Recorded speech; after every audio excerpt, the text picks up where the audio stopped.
આજે આપણે દૂધીની મીઠાઈ બનાવીશું, જેને આપણે દૂધીના પેંડા પણ કહીએ છીએ અને દૂધીની બરફી પણ કહેવામાં આવે છે, જે ખાવામાં ખૂબ સારી એવી લાગે છે. અને દૂધી આપણે શિયાળામાં ખાસ કરીને ખાવી જોઈએ, કારણ કે એ આપણા સ્વાસ્થ્ય માટે ખૂબ સારી હોય છે. આ દૂધીના પેંડા બનાવવા માટે અહીંયા અમે એક દૂધી લઈ લીધી છે, જેની છાલને સરખી રીતે નીકાળી લઈશું અને પછી તેને ખમણીની મદદથી ખમણી લઈશું. ત્યારબાદ આ ખમણેલી દૂધીને મિક્સર ગ્રાઇન્ડરમાં નાખીને એની સારી એવી એક આપણે સ્મૂથ પેસ્ટ બનાવી લઈશું. અને જો તમે ચાહો તો ડાયરેક્ટ જે આપણે દૂધી ખમણેલી હતી એને પણ શેકી શકો છો.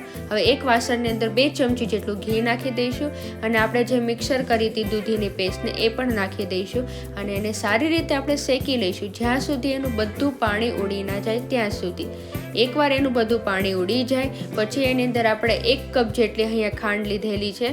તમે ચાહો તો તમારા સ્વાદ અનુસાર વધારે કે ઓછી ખાંડ નાખી શકો છો અને એને પણ સરખી રીતે ચલાવી લઈશું, જ્યાં સુધી આપણું ખાંડનું પાણી ઉડી ના જાય ત્યાં સુધી.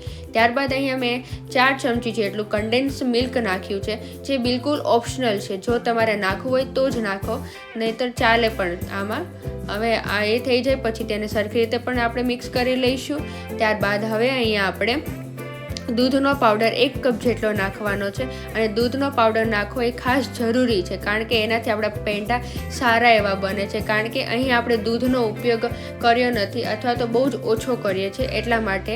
અને એને પણ આપણે સરખી રીતે મિક્સ કરી લઈશું. ત્યારબાદ 1 ચમચી જેટલું આપણે ઘી નાખી દઈશું અને થોડોક આપણે ઇલાયચીનો પાવડર પણ નાખી દઈશું. અહીં આપણે 1 ચમચી ઘી એટલા માટે નાખ્યું છે કારણ કે એનાથી આપણા પેંડા એકદમ લચકદાર બને અને એનાથી સારો એવો ટેક્સચર પણ આવે છે. અને આપણે હવે એને ગેસ ઉપરથી ઉતારી લઈને થોડીક વાર માટે ઠંડુ થવા દઈશું. અને આપણું મિક્સર એકવાર ઠંડુ થઈ જાય પછી આપણે એને નાની નાની ગોળીઓ બનાવી લઈશું એની.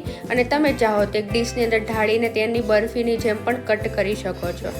અને આપણી ગોળીઓ નાની નાની બની જાય પછી આપણે કુકરની સીટીની મદદથી એને એક સારો એવો શેપ આપી દઈશું. અને જો તમારી પાસે 1 ગ્રામનું જે આપણું માપ્યું હોય છે એ હોય તો એના મદદથી પણ તમે સારો એવો શેપ આપી શકો છો. આ આપણા દૂધીના પેંડા તૈયાર થઈ ગયા છે. કોમેન્ટ કરીને જરૂરથી જણાવો કે કેવી લાગી અને અમારી ચેનલને લાઇક, શેર અને સબસ્ક્રાઈબ કરો.